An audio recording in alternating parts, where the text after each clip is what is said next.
Zachary Taylor, the 12th President of the United States, is remembered for his brief and impactful presidency, his military career, and his reputation as a national hero. Born on November 24, 1784, in Orange County, Virginia, Taylor was raised in a prominent slave-owning family. Despite his privileged upbringing, he was largely self-educated and developed a lifelong affinity for the military.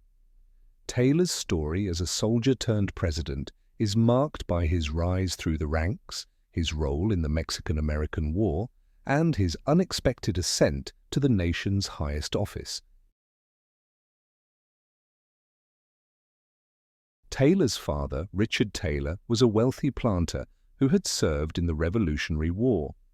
Zachary grew up in an environment shaped by military tradition, but he was initially uninterested in formal education. At the age of 23, he was appointed a second lieutenant in the U.S. Army, a decision that would set the course of his life.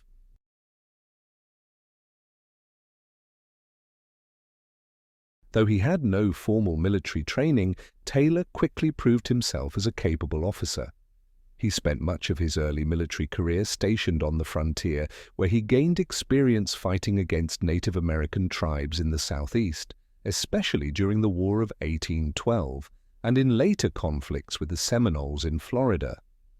Taylor's reputation grew as he displayed both tactical brilliance and personal bravery in these engagements, but it was the Mexican-American War, 1846 to 1848, that cemented his status as a national hero. In 1846, when war broke out between the United States and Mexico over territorial disputes, President James K. Polk sent Taylor to lead U.S. forces in the contested areas of Texas and northern Mexico. Taylor's victories at the Battle of Palo Alto, the Battle of Resaca de la Palma, and most notably, the Battle of Buena Vista, earned him the nickname Old Rough and Ready for his rugged demeanor and straightforward leadership style.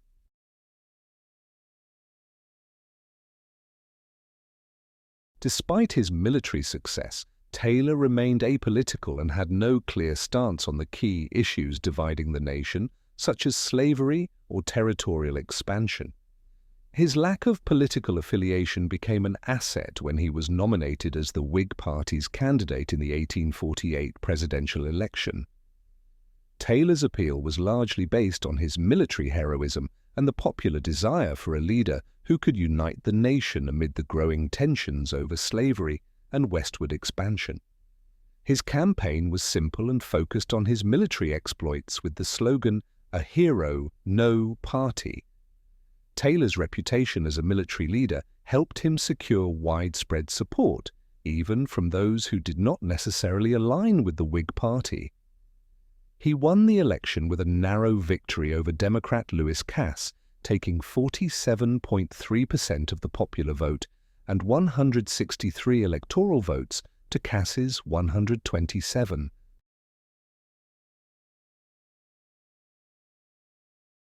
Zachary Taylor's presidency began on March 4, 1849, but his time in office was tragically short.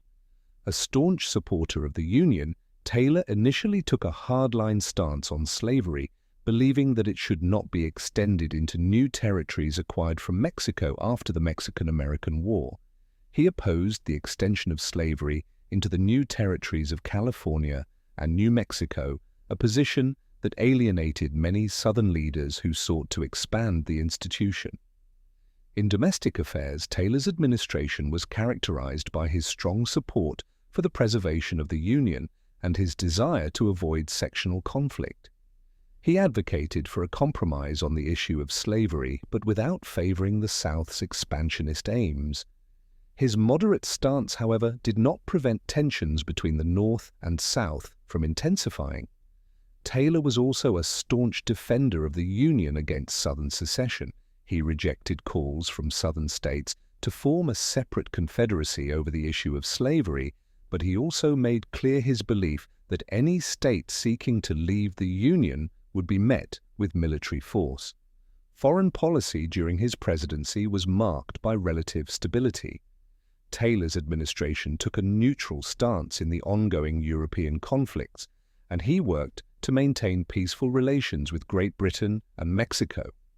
Though the US and Mexico had signed the Treaty of Guadalupe Hidalgo in 1848, the issue of the border between Texas and Mexico remained contentious, though it was not an immediate source of conflict during Taylor's presidency.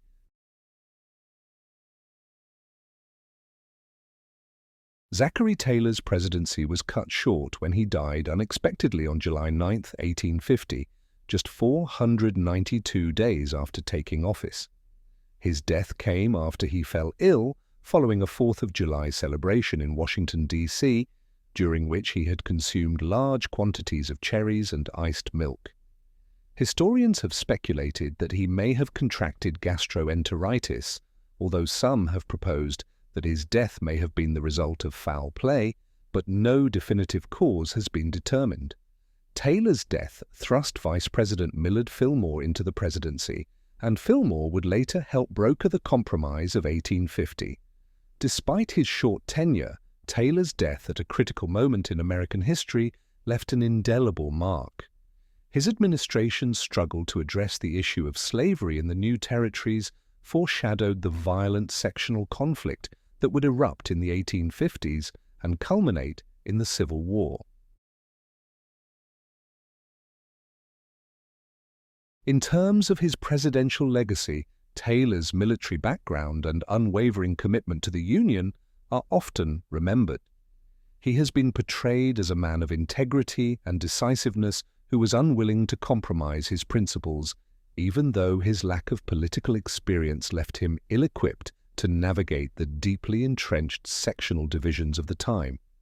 Taylor's death also left a gap in leadership at a pivotal moment for the country.